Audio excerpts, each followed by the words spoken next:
விஜய் அவர்கள் கட்சி ஆரம்பிச்சிருக்கிறார்.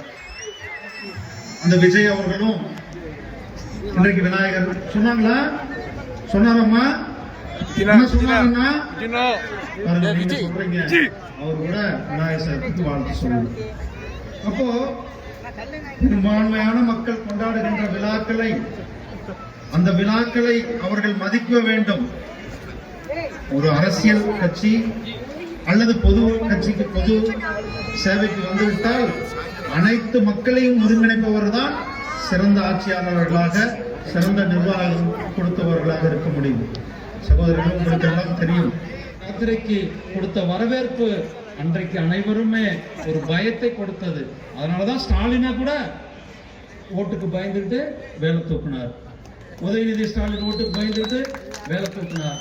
இன்னைக்கு அந்த ஓட்டுக்கு பயந்துட்டு உலக முருக பக்தர்கள் மாநாடு இந்துக்களுக்கு விரோதமான அரசாங்கமாக இருந்து கொண்டிருக்கிறார்.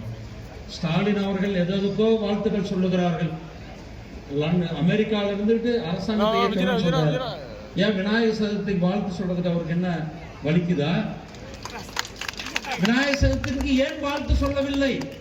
திரு ஸ்டாலின் அவர்கள் ஒரு முதலமைச்சராக, அவர் திமுகவுடைய தலைவராக எப்படி வேணாலும் இருக்கட்டும், ஆனால் தமிழ்நாட்டினுடைய முதலமைச்சராக, தமிழக மக்களால் தேர்ந்தெடுக்கப்பட்டவர், தமிழ்நாட்டினுடைய மக்கள் அதிக பேரால் கொண்டாடப்படுகின்ற நம்மளுடைய இந்து பண்டிகையான விநாயகர் சதுர்த்திக்கு ஸ்டாலின் வாழ்த்து சொன்னதை நாம் கடுமையாக கண்டிக்கின்றோம். இதாக விஜய் அவர்கள் கட்சி ஆரம்பிச்சிருக்கிறார்.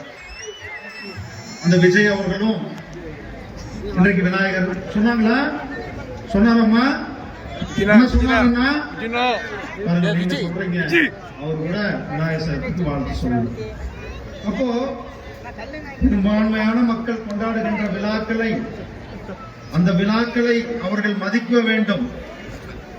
ஒரு அரசியல் கட்சி அல்லது பொது கட்சிக்கு பொது சேவைக்கு வந்துவிட்டால் அனைத்து மக்களையும் ஒருங்கிணைப்பவர் தான் சிறந்த ஆட்சியாளர்களாக, சிறந்த நிர்வாகம் கொடுத்தவர்களாக இருக்க முடியும். சகோதரர்கள், உங்களுக்கு எல்லாம் தெரியும்,